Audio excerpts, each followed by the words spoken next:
This video is brought to you by John Robson Guitar Tuition.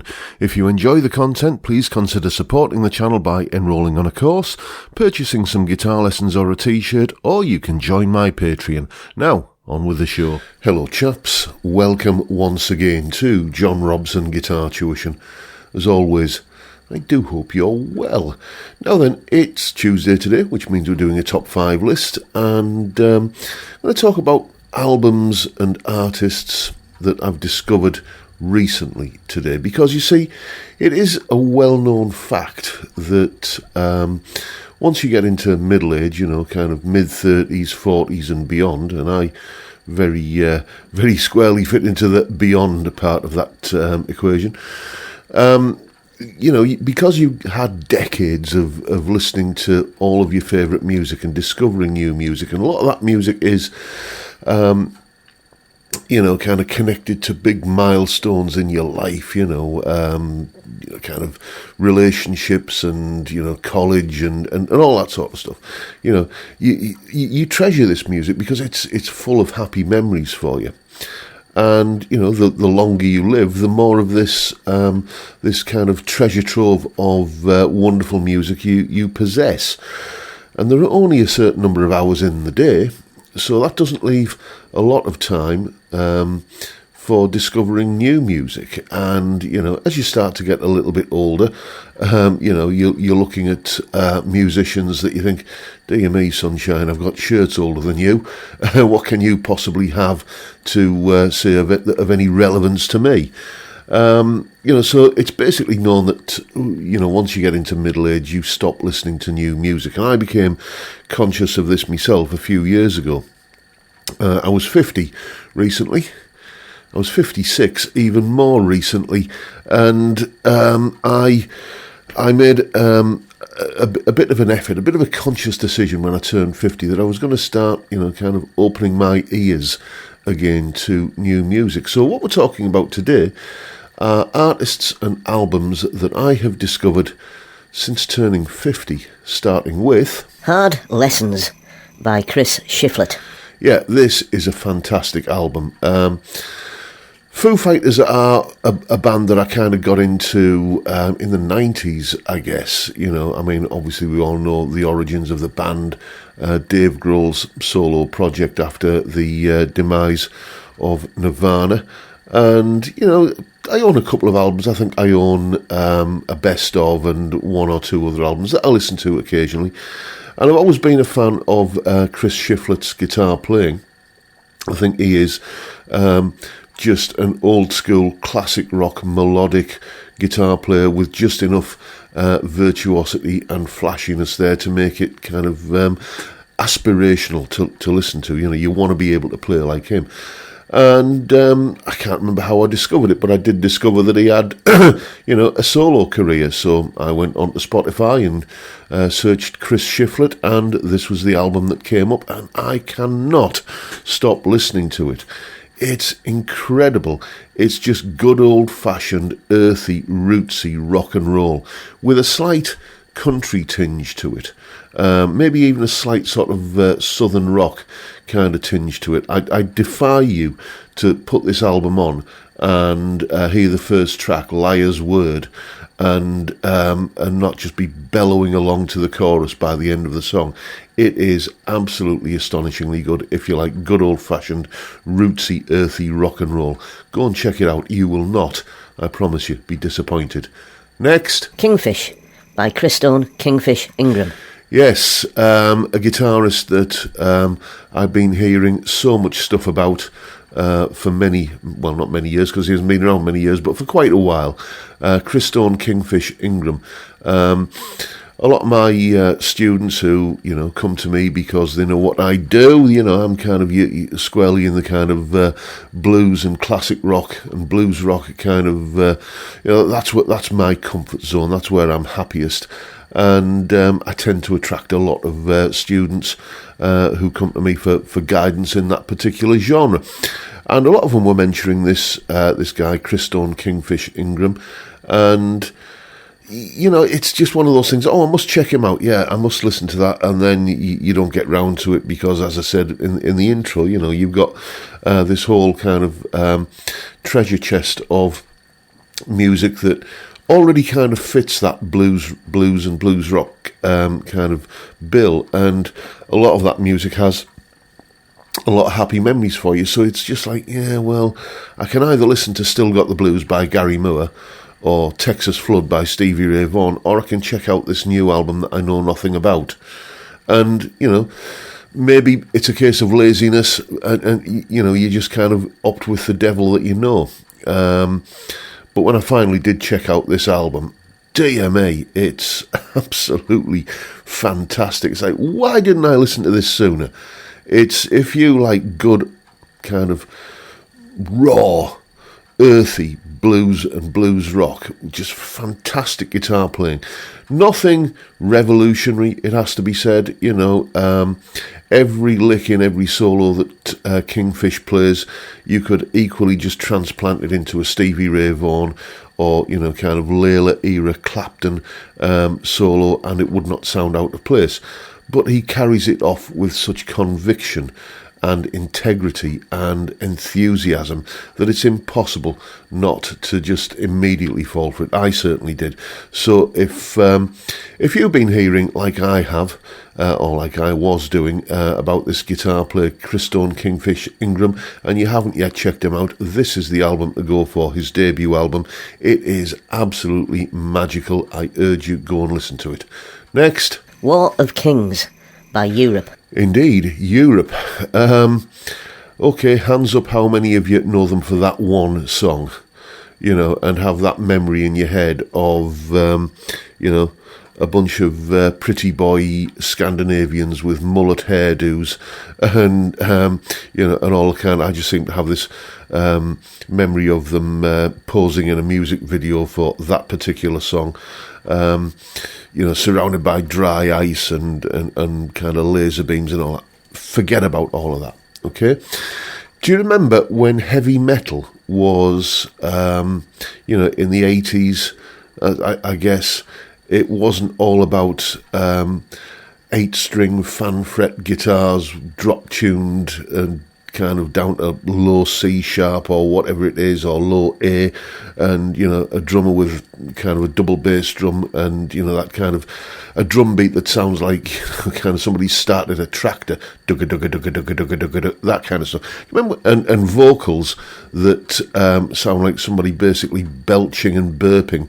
And sometimes breaking wind down the microphone. It's a bit of a kind of caricature, I know, and a bit of an exaggeration, I guess. But that, to me, is, on casual listen, what modern kind of metal sounds like. And it just seems to be the amount of rage and anger in that sort of music, just I find it difficult to connect with.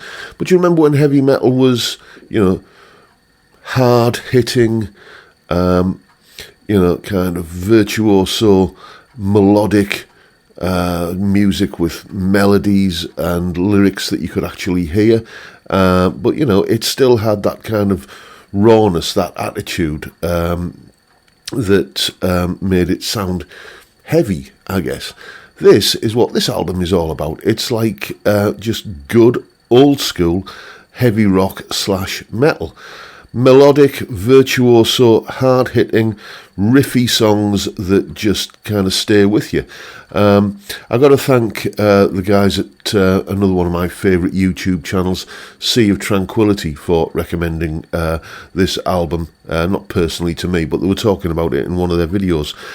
So if you like, hard rock and kind of metal, heavy rock, hard rock, metal, the way it used to be, when we were all much, much younger, then go and check this album out. I'll bet you'll love it. I do, and it's not at all like what your memory of this band from that particular one-hit wonder from the 1980s may suggest that you might expect. Anyway, yeah, Europe, War of Kings. I like it. Go and check it out. The Whippoorwill by Blackberry Smoke. Yes, now, a little bit of confusion with this band. Well, first of all, people were recommending this band to me a little while ago when I did my another Top 5 Tuesday video when I was talking about my 5 favourite Southern rock albums. And many of those, in fact, pretty much all of them, I seem to remember, were from, decades ago. And people were saying, check out Blackberry Smoke. They're kind of keeping the torch going, keeping the flame alive for that genre of music in the modern world. And I thought, I've heard those guys and I didn't really like them. That's where the confusion comes in, because I hadn't heard Blackberry Smoke. Who I was getting them confused with was Blackstone Cherry, who were just, I listened to them when, again, somebody recommended them, and I thought, it's just all a little bit, no offence if you're a fan of theirs, but I just found it a little bit too sugar-coated and kind of slick for my taste. It didn't have that kind of earthy kind of punchiness, and it just didn't seem quite my cup of tea, let's put it that way and leave it at that. But when I did, actually it was a student who brought in a song by Blackberry Smoke to kind of learn in a lesson, and that was when I first thought, oh, okay, so this isn't that band I was thinking that they were, And the song that this student of mine wanted to learn was the opening track off this album called 6 Ways to Sunday.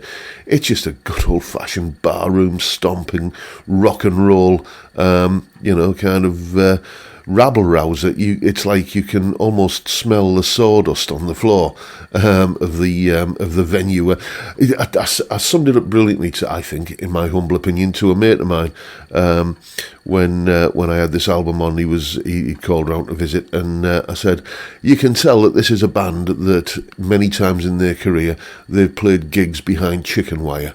They've got that sort of good old boy southern rock, kind of having beer bottles and other missiles thrown at them on stage because that is the nature of the venues they played. It's just good old fashioned rock and roll, really, with a strong country, strong kind of southern rock kind of flavour to it. And again, put this album on. I don't care what kind of mood you're in, you will have a big grin on your face by the end of listening to this album. It is just instant happiness, and I'm absolutely loving it.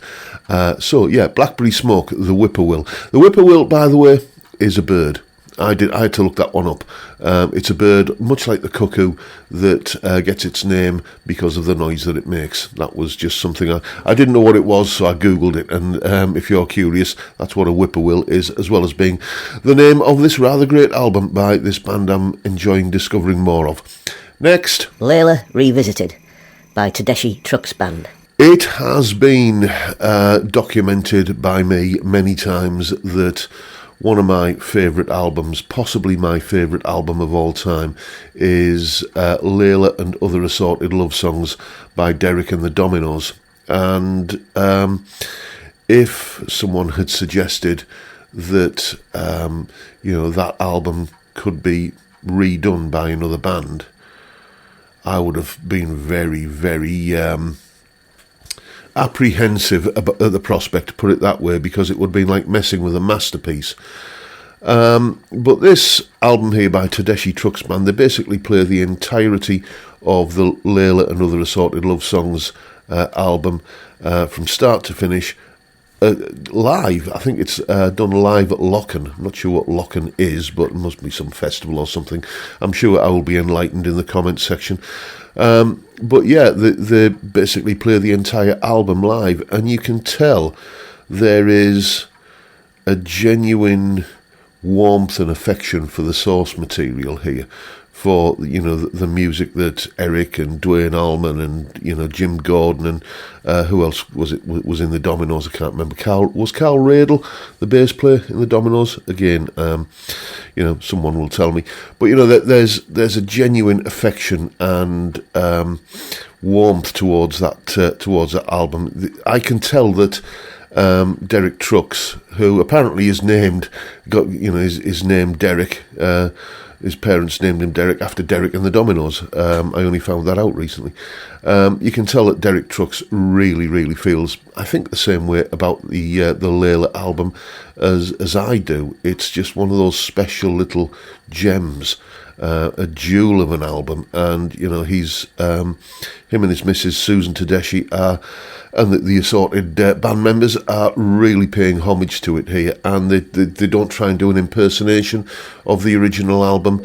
They stick pretty much to the script, but it's not like solos and drum fills and stuff like that. The finer details. It's not like all of that is meticulously copied in the way that a tribute band would do. There's a very fine line between tribute bands and impersonators, I think.